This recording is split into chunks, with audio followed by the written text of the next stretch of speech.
Greetings and welcome back to Part 3 of Chapter 1 of Hunting Party by Elizabeth Moon. Lady Cecilia noticed a shadow in the tube only a moment before her new captain came aboard. She could have wished for less promptness. She would have preferred to finish reaming out her nephew and the residual of his going-away party in the decent privacy afforded by her household staff. Bates knew better than to stick his nose in at a time like this. But the woman was ex-military, and not very ex. But her carriage and expression. Of course she would not be late. Even her hair and toenails probably grew on schedule. Cecilia wanted to throttle condescension off the dark face that rose serene above the purple and scarlet uniform. No doubt she had no nephews.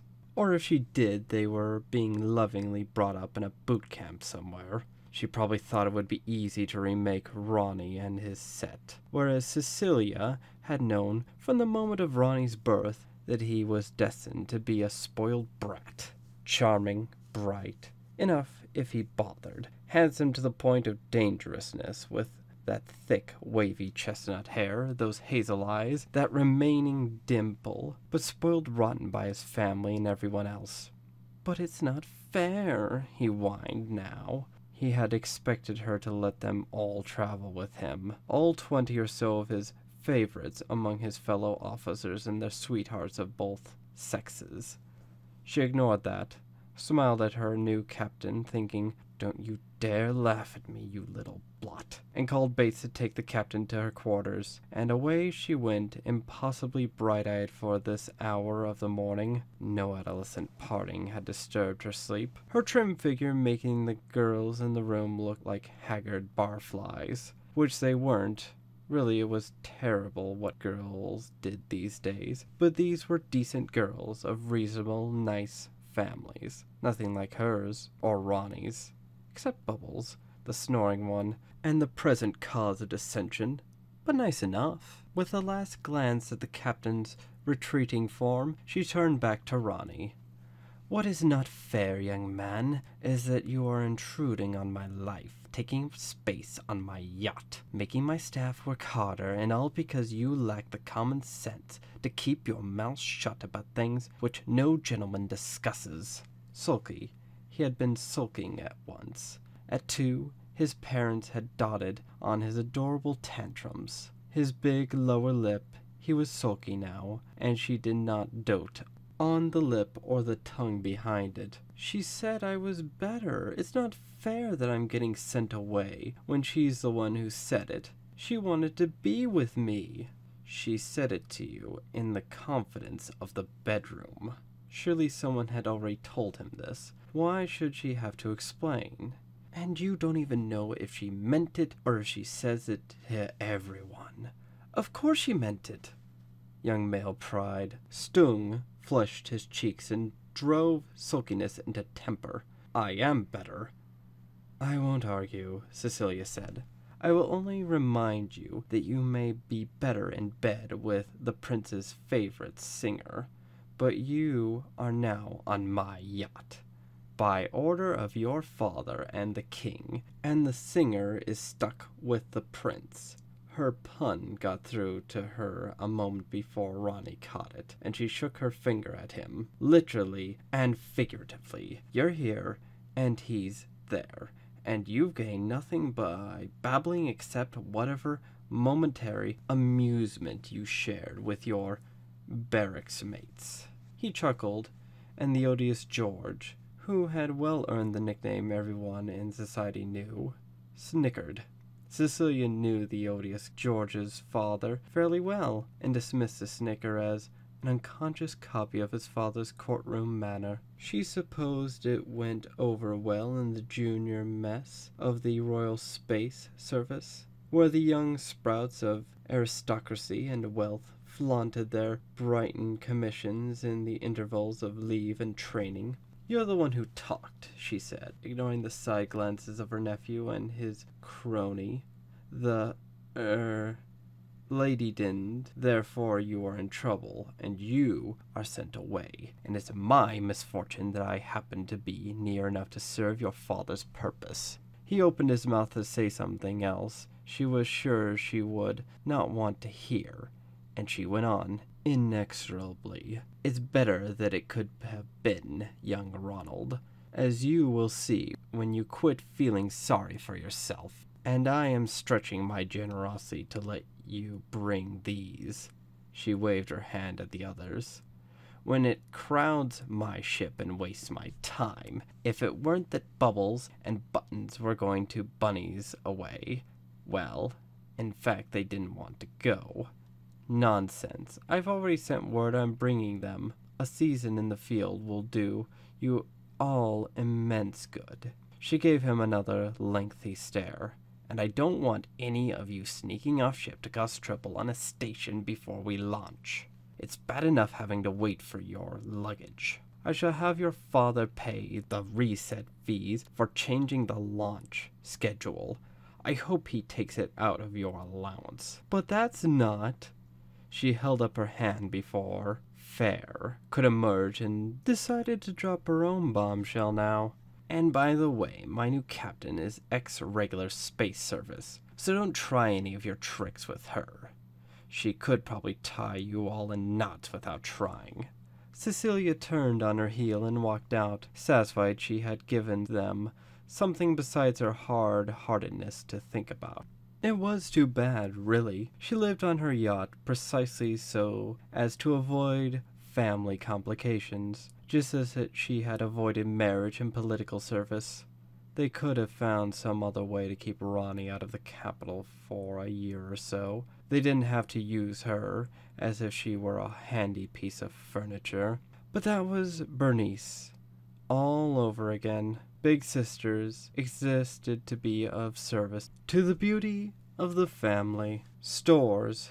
She would have to check with Bates to be sure they had ordered enough additional food. After last night, she suspected they might need more. Young people did eat so. When they ate, they reached their own suite with relief. That miserable decorator Bernice had sent her to insisted on doing the whole ship in lavender and teal, with touches of acid green and cream. But she had not let him in here. Perhaps the young people did prefer lavender plush, but she hated it. Here in her own rooms she could have it her way. Brighter colors, polished wood, carved chairs piled with pillows. She paused at her desk. Inlaid wood made a pattern of vines and flowers until she pressed the central blossom. Antique of, older, the desk top cleared, showing the floor plan of that deck, with ghostly shadows of the others. A cluster of dots showed Ronnie and friends. Back in the lounge, a dot in her bedroom, there would be Heris, her maid, a dot for the captain in her quarters, a moving dot that must be Bates, coming back. She touched her finger to that one, and his voice came out of the desk speaker. "Yes, madam?" "Have Cook check the quantities Ronnie and his friends consumed last night. They seemed to eat quite a lot." "Cook has estimated an additional 15% over your orders yesterday, madam, and has the purchases ordered ready for your stamp." "Thank you, Bates." She might have known they were usually 2 steps ahead of her, but that was their duty. She flicked up the lower service deck on the display, found Cook's dot, and touched it. Cook transferred the purchase order to her desktop. She looked at it. Even with 6 additional people on board, it looked like enough to feed them all 3 times over. It would serve them right. She thought if she made them eat survival rations until they got to Bunny's, certainly it would cost less and take up less room. Cook had pointed out that they need to air up 2 more refrigeration units and set out another full section of ponics.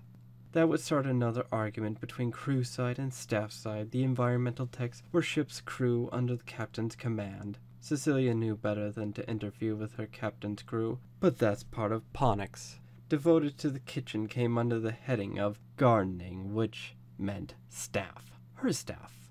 Felix heard gardener and 2 boys, 1 female. kept her private solarium in fresh flowers, and cook supplied with fresh vegetables. Felix and the environmental techs always got into some hassle which required her decision. One of the things she had not liked about her former captain was his tendency to let things slide until she had to quill an incipient riot in staff. She found Felix's icon, touched it, and told him about the ponics section. He wanted to use half of it for a new set of exotics he'd brought seed stock for. The pictures of so-called vegetables didn't impress her. Felix insisted, though, that if he could have seed available when they arrived at Bunny's, he could trade with Bunny's ferocious head gardener for her favorite and rarest mushrooms. Cecilia shrugged. Ronnie and his pals could eat the things she didn't like. "And what you tell the moles, eh?" he said finally, having won his main point. "You got to let them know it's okay, whatever I grow. I will tell Captain Serrano, our new captain, that I've approved your use of additional ponics section for fresh produce. They bother me, I'll send them the hollow beets." Felix said he would too. He had done it before, when displeased with someone, a genius of his type, but like most such geniuses, a trifle temper. She put up with him for the luscious fruits and fresh vegetables, the abundant flowers, which so amazed those who came to dinner. No other yacht, she knew, was completely self-sufficient in fresh produce. She looked again for the captain's icon and found it moving towards the bridge. Best not interrupt her now. She would have had the crew assembled. Cecilia's finger hovered over the control. She could easily listen in on the captain's first briefing, but decided against it. Instead, she routed a message to the captain's desk about the ponics and called up a credit status. The figures meant little to her. The reality was that she could afford to buy anything for sale on Rockhouse 2 or 3 times over. The desktop offered a bright-colored graphic which showed her how much she was spending to transport herself and 6 young people compared to herself alone. It didn't matter, and Bernice had transferred stock to cover it anyways. She called up Ronnie's status and pursed her lips. Bernice had put him on the Silver family line, and he had already used it. Hardin's closers, Vetrus accessories, Spauldering. Cecilia whistled. He had started with 2 cubes of storage, and at this rate would need another 2. Her desk chimed. "Aunt Cecilia," came the plaintive voice. "Please." "I need to talk to you." Hardly, she thought. He listened to her. "Ah, Ronnie, very good. I meant to ask you, did you bring your hunting tackle?" "My, what?" "Your riding clothes, your saddles." No. "Of course not, Aunt Cecilia. Just because you're crazy enough to ride big stupid animals across rocks and mud." "I presumed," said Cecilia, overriding his voice with a surge of glee, that was your rather large ordered Hardines and Vitruses and Spauldings. But since it wasn't, perhaps you'd return some of that foppery, whatever it was, and get yourself some decent riding kit. We are going to Bunny's, as you know, for the season, and since I'm saddled with you, you might as well saddle a horse and learn something useful." She felt good about the pun. Puns usually come to her 4 hours too late, if at all. The fashion invictive, she was happy to discover he'd swung once more from the rough cudgels copied from the lower classes to an entertaining polysyllabic Baroque style. When Ronnie ran out of breath, which happened more quickly, she noted, with the longer words and phrases, she interrupted again before he could start another rampage. "I do not care that you do not like horses or riding or none of your set considering hunting a reasonable or enjoyable pastime. I do not care if you are miserable for an entire year of your exile. You may sulk in your cabin if you like. You will certainly not sulk in mine or interfere with my pleasures one bit more than I can help.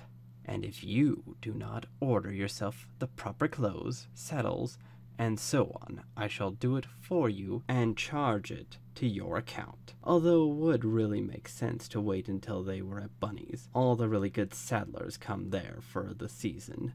But her blood was up, so it seemed was his. She could order what she liked, he said angrily. But he was not about to pretend to copy the amusements of a horse-faced old spinster with more money than sense. And he would be damned if she ever found him on a horse chasing some innocent, helpless animal across the dripping fields. If you think the fox is either innocent or hapless, young Ronald, you are more foolish than I think. She was not sure which of them broke the connection. She did not care. She called her personal assistant at Spaulding's and arranged everything she wished. Of course, they knew all the measurements already, and of course, they were all happy to help. A wealthy aunt surprised an almost as wealthy nephew.